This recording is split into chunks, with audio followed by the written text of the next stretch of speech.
আজকে আমি যা করেছি না, এই দেখো কালকে রাতে জামা কাপড় ভিজিয়ে রাখি। দোষটা শুধু আমার একার নয়, সে যদি জামা কাপড় খোলার সময় এগুলো দেখে নেয় তো ভালো, জানি না কতটা দরকারি। পুরো বিল কেচে দিয়েছি, এই যে জামা কাপড় কেচেছি ওর সাথে, জানি না কতটা দরকারি কি। যখন জামা কাপড় খুলছে আমি বারবার বলি যে আমার ভেজাবার সময় রাত্রেবেলায় ভেজাই আমি ম্যাক্সিমাম, সকালে উঠেই কাছি বলে, সঙ্গে সঙ্গে ভেজালে ওর বাবার জামা কাপড় যা নোংরা হয় না, পরিষ্কার করা হয় না। তো সকালবেলায় কাচতে গিয়ে দেখছি কি লাগছে, প্রথমে ভাবলাম রুমাল, কোনো ব্যাপার না, তারপর দেখছি কাগজের ওই বেরিয়ে আসছে। যাই হোক আর কি, good morning and welcome back to my channel Shubhamita's lifestyle. আর আমি শুভমিতা বলছি। আশা করি তোমরা ভালো আছো, আমি বিন্দাস আছি, খুব ভালো আছি। ঝিরিঝিরি কখনো বৃষ্টি পড়ছে, কখনো রোদ উঠছে, বেশ হাওয়া ঠান্ডা দিচ্ছে, সব মিলিয়ে ঠিকই আছে, বেশ ভালো ওয়েদার। সানডে স্পেশাল বলতে একটু মাছই নিয়ে আসবো। মুরগির মাংসটা আগের সপ্তাহে এতটাই কিনেছিলাম যে আমি তো চলে গেছিলাম, তারপর 3 দিন ধরে ওর বাবা খেয়েছে, ওর বাবা লাস্টে বলছে আমার অরুচি চলে এসছে। কোনো কারণে একটা বললো, এমনি আজকে আনতে বারণ করেনি কিন্তু বললো, তখন আমি চিন্তা করলাম তাহলে আজকে নেবো না। কেন, আমার নেওয়া মানে 500 নিতেই হয়, এর কম নিতে কেমন লাগে। এবার 500 নেওয়ার পর যদি সেটা তো আর খেতে পারা যায় না, আমি তো একটা পিস খাই, তারপর সে 2 দিন ধরে ওকেই খেতে হয়। আর কালকে এমনিতে অমাবস্যা আছে, কারণ থাক গা, নেবো না আজকে, একটু যাই অল্প করে মাছ নিয়ে আসি আজকের মতনই শুধু। তো ঠিক আছে, চলো। দেশ বিদেশ তোমরা যেখান থেকে আমার ভিডিও দেখছো প্রত্যেককে জানাই অশেষ ধন্যবাদ। বাইরে কথা বললেই, এটা যেহেতু বিজি একটা জায়গা, সবসময় গাড়ির আওয়াজ পাবে, মেশিনের আওয়াজ পাবে, কিন্তু ঘরে শুরুটা করতে আমার ভালো লাগে না, বাইরেটা আমার বেশ ভালো লাগে। মনটা খারাপ ওই জন্যই হয়ে গেছে একটুখানি, যে কি জানি দরকারি কি কাগজ। এবার আমাকেও বলবে তুমিও ভেজাবার আগে কেন একবার চেক করে নাওনি, আমারও ভুল। যাই হোক, কিছু তো করার নেই, যেটা হয়ে গেছে হয়ে গেছে। চলো তাহলে একটু বাজার যাব, বাজার থেকে ঘুরে আসি, আলু নেব আর মাছ নেব, ব্যাস, আর সেরকম কিছু ইচ্ছে নেই। ঠিক আছে চলো, পরে তোমাদের সাথে কথা হবে। সেহেতু রবিবার, সেহেতু ভাবলাম যাই একটু, মানে আমাদের যেটা বড় বাজার সেখানেই যাই, দেখি একটু অন্য টাইপের কিছু মাছ নেবার আশা আছে। একবার মাছ দেখো, এই দোকানটাতে সব পাবে, যত মানে কস্টলি মাছ যাকে বলে, 1800 টাকার ইলিশ থেকে শুরু করে তোমার পাবদা, ভেটকি, বড় বড় চিতল মাছ, গলদা, মানে কিছু বাদ নেই। দেখো খালি ছোট ইলিশ যেটা সেটা 1200 টাকা, বড়টা 1800 টাকা। এই দেখো গলদা চিংড়ি, মানে দোকানটাতে না হিউজ, মানে কত, এই দেখো এটা 800 টাকার পমপ্লেট, এটা 600 টাকার পাবদা, 600 টাকার পমপ্লেট, সবই আছে দোকানটাতে। এই দেখো এখানে নিচ্ছি 1.5 কেজি আলু, তো করলা একটু নিয়ে নিলাম অল্প করে, আর একটু এই যে ওল নিলাম, এটা ভাবছি চিকেন তরকারি করব ওলের। আর এই দেখো সাইজগুলো বেশ ভালো, বেশ বড় সাইজ, দামটাও বেশ ভালো, গায়ে লাগলেও কিছু করার নেই। চলো, এই হলো বাজার নিয়ে এলাম, সামনে বাড়ি থেকে ফুল নিয়ে এলাম, নিয়ে এসে এবার আমি ঘরের কাজ করব।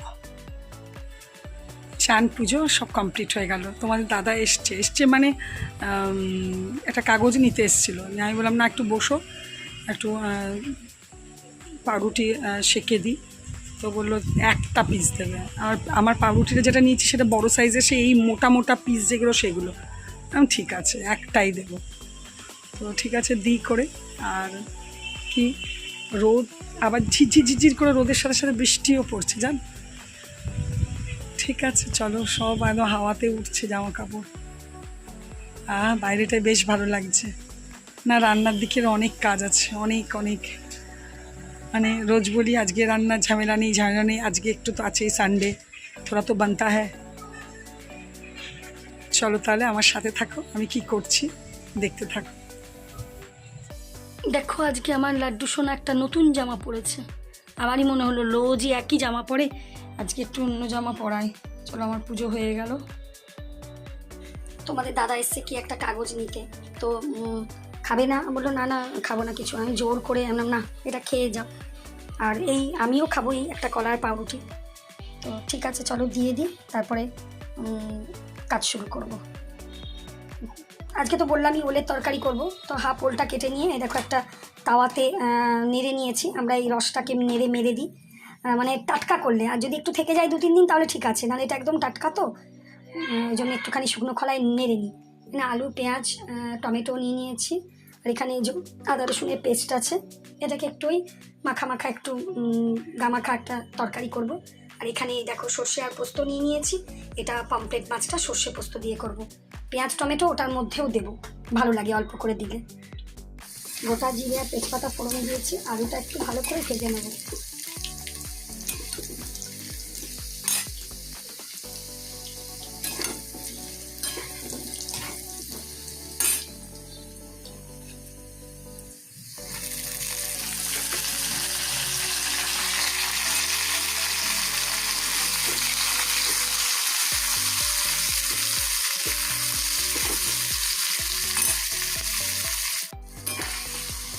দেখো সুন্দর করে পেঁয়াজ দিয়ে টমেটো দিয়ে ভাজা হয়ে গেছে। আর এখানে আমি আদা রসুনের পেস্টের মধ্যে জিরে গুঁড়ো, ধনে গুঁড়ো আর একটু লঙ্কা গুঁড়ো, একটু কাশ্মীরি সব দিয়ে দিয়েছি। আর এটাকে দিয়ে দেবো। এই দেখো এখন আমি এগুলো দিয়ে দেবো।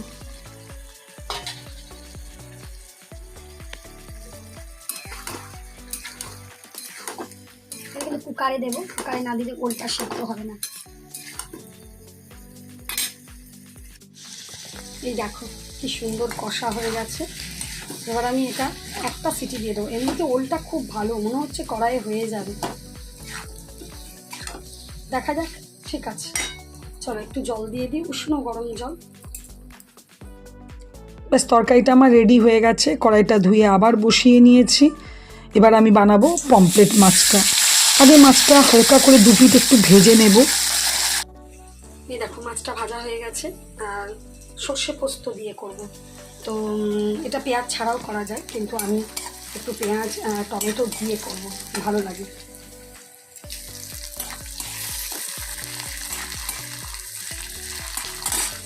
এখানে দেখো সর্ষে পোস্ত বাটা তো হয়ে গেছে, কাশ্মীরি দিয়েছি আর হলুদ দিয়েছি, নুন এখনও দিইনি, নুনটা পরে দেবো। একটুখানি হালকা করে, যেহেতু পোস্ত সর্ষে সেহেতু মিষ্টিও দেবো।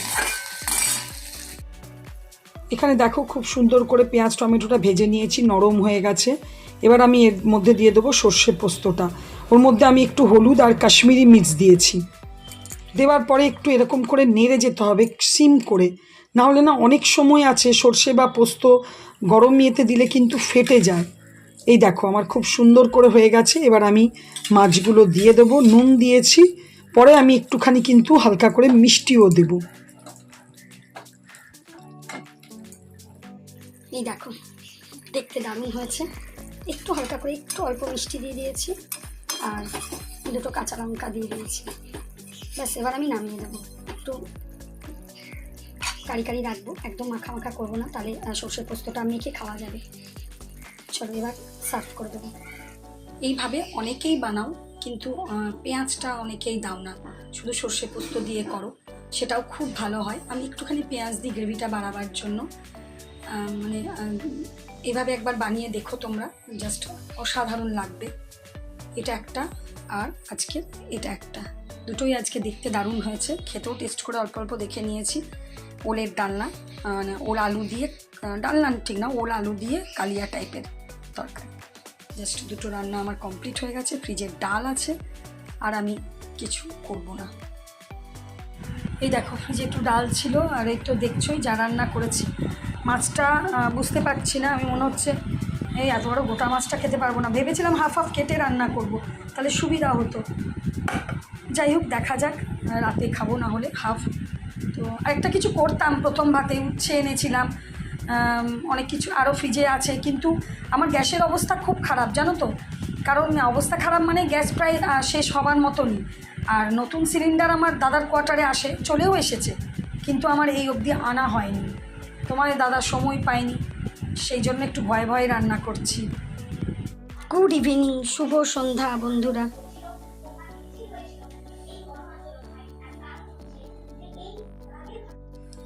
আজকে একটু দুধের চাই খেতে ইচ্ছে করলো, তো গোপালের দুধটা দিয়ে বসালাম। অতটা দুধ দিইনি, গোপালের 1 বাটি দুধ থাকে প্রায়, আমি হাফ দিয়েছি। এই দেখো এখানে সব গরম করতে শুরু করেছি। আমার দাদা এসে গেছে, ওদের তরকারিটা গরম করবো। এখানে দেখো ফ্রিজে একটু পোস্ত ছিল, একটু বাঁধাকপি ছিল, এটাকেও গরম করবো। এটা মাইক্রোওভেনে করবো। এখানে ভাত হচ্ছে, আর মাছটাও মাইক্রোওভেনে, মানে মাছটা ওই যে পমফ্রেট মাছটা, ওটাও মাইক্রোওভেনে গরম করবো। কারণ মাছগুলো গ্যাসে গরম করলে না উপরটাই গরম হয়, ভেতরটা ভালো গরম হয় না, কিন্তু মাইক্রোওভেনে খুব ভালো হয়। তো ঠিক আছে, চলো করে নিই। খেতে বসে গেছিলাম, তো ভাবলাম তোমাদের সাথে আজকে তো খাবারটা শেয়ারই করা হলো না। তো দেখো অর্ধেক খেতে খেতে আমি আবার মোবাইলটা নিয়ে এলাম। কালকে 1 বছর পূর্ণ হবে আমার অমাবস্যা ধরা। আমি অমাবস্যা ধরেছিলাম, তার 1টা বছর পূর্ণ হয়ে গেল। যাই হোক, কালকে খুব ভালো কৌশিকী অমাবস্যা, আর তারপর সোমবার দিন যদি অমাবস্যা পড়ে তাহলে সেটাকে সোমবতী অমাবস্যাও বলে। তো সোমবার অমাবস্যাতে অনেক ভালো মন্দ টোটকা থাকে, ইউটিউবে খুব আসছে, এটা করুন, এটা করুন, এটা করলে ভালো হয়, ওটা করলে ভালো হয়। ভালো হয় না এটা আমি বলবো না, অনেক সময় মন থেকে যদি তুমি কিছু করো তাহলে অবশ্যই ভালো হয়। আবার বিশ্বাস না থাকলে তোমার ভালো কখনোই কিছুতেই হবে না।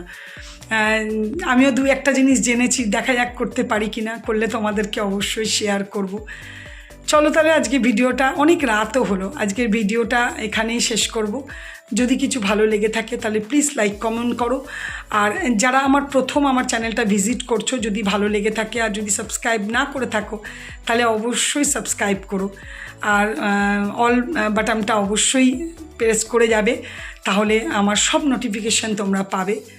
যাই হোক, চলো আজকের ভিডিওটা এখানেই শেষ করব। তোমরা ভালো থেকো, সুস্থ থেকো, সাবধানে থেকো। Good night, tata.